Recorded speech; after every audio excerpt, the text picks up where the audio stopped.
Oh, hi diddly ho, neighborinos. You know why you clicked this video? Because I got some Blu-rays for you. Now listen up. This is going to be my last Criterion haul, video for the year, because they're not cheap no more, as the experts say.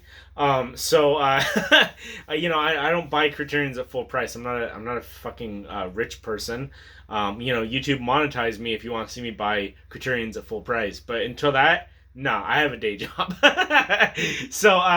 I'll reveal that very shortly. My last pick for the half off Criterion sale. It's a very exciting one. We're going to go through some of the other movies that I bought within the past few weeks since last we talked. I got my bonus from work, crazy Black Friday sales and stuff like that. So, I was hitting the streets. And let's start off with, hold on. I'm out of the shot right now. Oh my god. Oh, this video is off the fucking rails. All because I had to pull my table closer to me so I could show you beautiful people my Blu-rays. How's it, camera woman? Is it looking good? No. Alright, she is the fucking Quentin Tarantino of this channel. She is literally calling the shots. Okay, so the first one I've got is the Lethal Weapon collection. I like the first movie. The first movie is one of the best action movies ever made, in my opinion. The second one is okay. The third one's okay. And the fourth one, I don't like to acknowledge the existence of because I think it's complete and utter gutter trash. It ends, spoilers, I guess, for Lethal Weapon 4, but the way it ends, it feels like a mega happy ending on a Hallmark channel or something like that. Like, it's the stupidest ending to, like, a somewhat gritty cop franchise I've ever seen in my life. Like, yeah, these movies are a little goofy, a little bit fun, but, like, come on, you get any movie like that, stupid. But this is the essential, if you're getting the Lethal Weapon movies. Do not get the Blu-ray that came out in 2006, because it looks like my ass. It's super grainy and gritty and awful. Just the worst. Just, like, top 10 worst things that have ever happened to humanity. That's, like, number 4. But they did a remaster for this collection. So this is the one you want to get. As far as I've read up, they're still not beautiful, but they're a lot better than the '06 Blu-ray. So that's the edition I went with. The next thing I got is the Mortuary Collection. This was a Shudder exclusive film, a horror anthology. It stars Clancy Brown, aka Mr. Krabs. And he's in a horror movie. He plays like a morgue mortician guy or whatever. They're going and looking at these bodies, him and this girl, and then each body has a story of how it became a dead body. Which is, I think, I would say it's a super original concept, but that's also kind of the concept of body bags. But this is actually a little bit better than body bags, I think. I think the stories are stronger. I think there's some good-ass gore.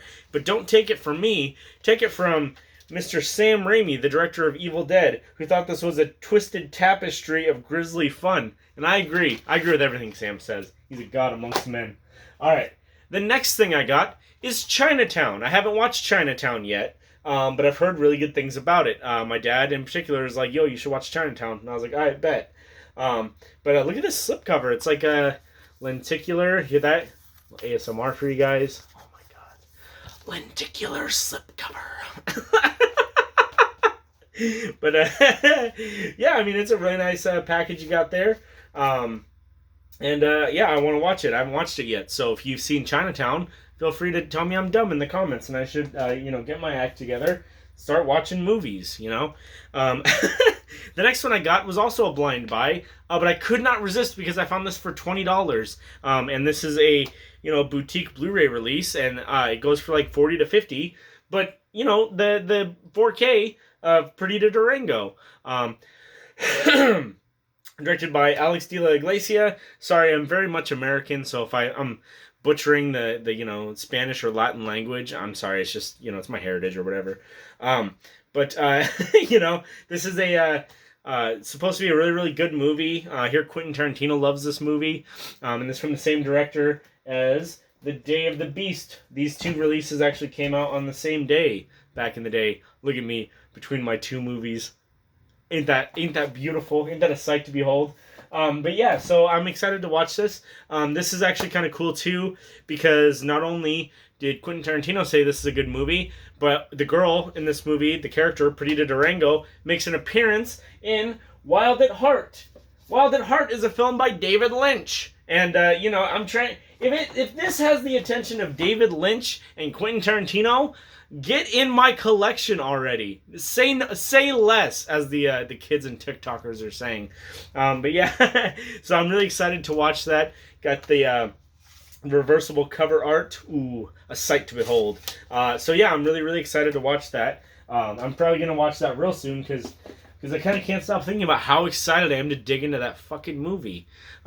Next, I got, this was only $3, and I liked the new Ghostbusters movie. I might talk about that in a little bit. But I really enjoyed it, and it was directed by Jason Reitman. So now I'm trying to go back and, watch Jason Reitman movies. And so I found this at Big Lots for $3, Up in the Air, George Clooney. I think this was nominated for like an Oscar or two for the writing or something. I'm trying to watch it. It's got, what's his name? Jason Bateman and Zach Galifianakis chilling. So, yeah, I'm trying to watch that. I like all these people. George Clooney's alright. But yeah, so I do want to watch that one day. While we're on the subject of Ghostbusters Afterlife, my friends, I thought it was a pretty good movie. Now, some of you may not know about me is I'm actually a huge fan of Ghostbusters, aka the Bustin' Boys, as I call them. Whenever I watch those movies, I kind of tend to agree with the song, like, Bustin' makes me feel good, too. So, I'm always trying to watch a Ghostbusters movie. I watched it, and I did not like the Ghostbusters 2016. Not because I'm misogynist. I think all those girls are funny. I think they're very funny. I didn't think it was a funny movie. That was the only issue. I think with better writing, better direction, better story, that would have been a fun cast for a good new Ghostbusters movie. But everything about it sucked, and it was really terribly unfunny. So the only Ghostbusters movie I like is the first one, right? I don't really like the second one that much. It's okay. That's not even okay. I'm trying to sugarcoat it. That movie fucking sucks. So I really like the first one, and I'll watch any Ghostbusters movie because I love the first one so much. And this new one was a lot of fun. I actually really liked it. Paul Rudd's really funny in it, as he always is. It's directed by the director's son, so I thought there was kind of some cool, there were some themes of parentage and parents not always being there, but it doesn't mean they don't care, kind of a thing. I felt like that was probably Jason Reitman's way of kind of saying that to his dad, Dad, I get that you weren't always around because you were making Ghostbusters and, busting made you feel good, but, we're all here now and we're busting together. So that's really wholesome family shit.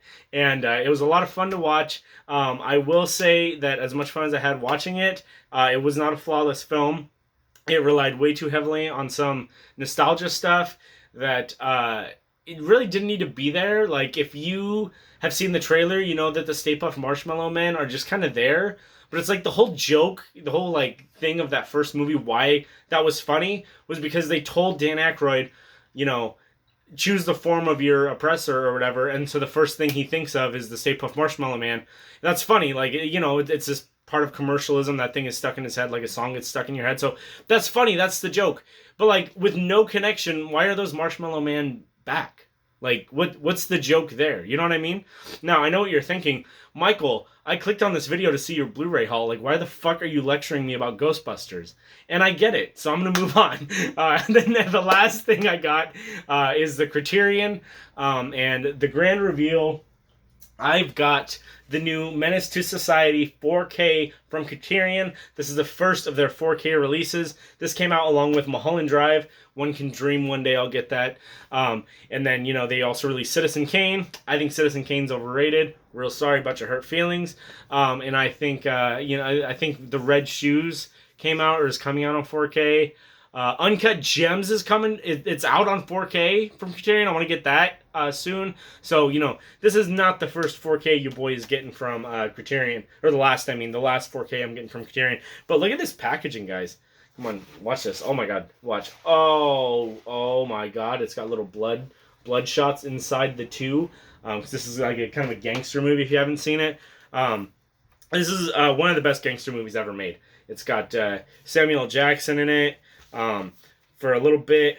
I really like this movie a lot. I think I like it as much, if not a little more, than Boys. I was gonna call it Boys to Men. What the fuck? Boys in the Hood. Boys in the Hood and Boys to Men could not be more opposite. But yeah, the 4K looks really good. The special features really interesting. So I'm really, really excited. This is probably one of my new favorite Criterions that I own. I just love the way that like slips and slides. It's so cool. But yeah, this is a must grab.